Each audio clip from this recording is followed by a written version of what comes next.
رغم أنف رجل دخل عليه رمضان ثم انسلخ قبل أن يغفر له রাহ তিরমিজি। যাবতীয় প্রশংসা, গুণগান, গুণকীর্তন, উপাসনা, আরাধনা সেই মহান স্রষ্টা আল্লাহ তাআলা জন্য নিবেদিত, যিনার বিশেষ কৃপা এবং দয়াতে আজকে আমরা ঈদ উল ফিতরের 2 রাকাত সুন্নাতে মুআক্কাদা নামাজ আদায় করতে সক্ষম হলাম এবং ওনার বিশেষ রহমতে আমরা আজকে একটা নতুন জায়গায় ঈদের নামাজ পড়তে পেলাম। তাই আমরা সকল মিলে পড়ি আলহামদুলিল্লাহ।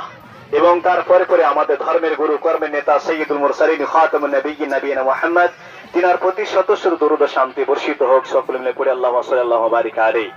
প্রিয় শ্রোতা মণ্ডলী, আজকে বেশি আলোচনা করা হবে না, যেহেতু বৃষ্টি হতে লেগেছে।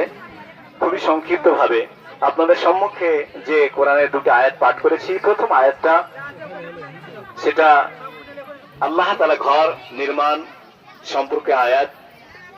আল্লাহ তাআলা বলছেন প্রকৃতপক্ষে ঘর নির্মাণ, আল্লাহ তাআলার ঘর নির্মাণ এবং মসজিদ আবাদ করে তারাই যারা প্রকৃতপক্ষে আল্লাহ তাআলার প্রতি ঈমান রাখে, পরকালকে বিশ্বাস করে, যারা নামাজ পড়ে তারাই কিন্তু আল্লাহ তাআলা ঘর আবাদ করে নির্মাণ করে। তাহলে আল্লাহ তাআলা ঘর নির্মাণ করা, আবাদ করা, এটা প্রকৃতপক্ষে যারা ঈমানদার তাদেরই কাজ। বিন্দু পরিমাণ ঈমান থাকলেও আল্লাহ তাআলাকে ভয় করে। আজকে আমাদের মুসলিম সমাজে অনেকে আছে হয়তো ইবাদতের ত্রুটি আছে, কিন্তু যখন মসজিদের নাম করা হয়, মসজিদে জায়গা ক্রয় করতে হবে, মসজিদ তৈরি করতে হবে, তখন কিন্তু সবাই ঝাঁপিয়ে পড়ে। আলহামদুলিল্লাহ, এটাই তো ঈমানের পরিচয়, যে আল্লাহ তাআলা ঘর নির্মাণ হবে, সবাই মিলে ঝাঁপিয়ে পড়বেন।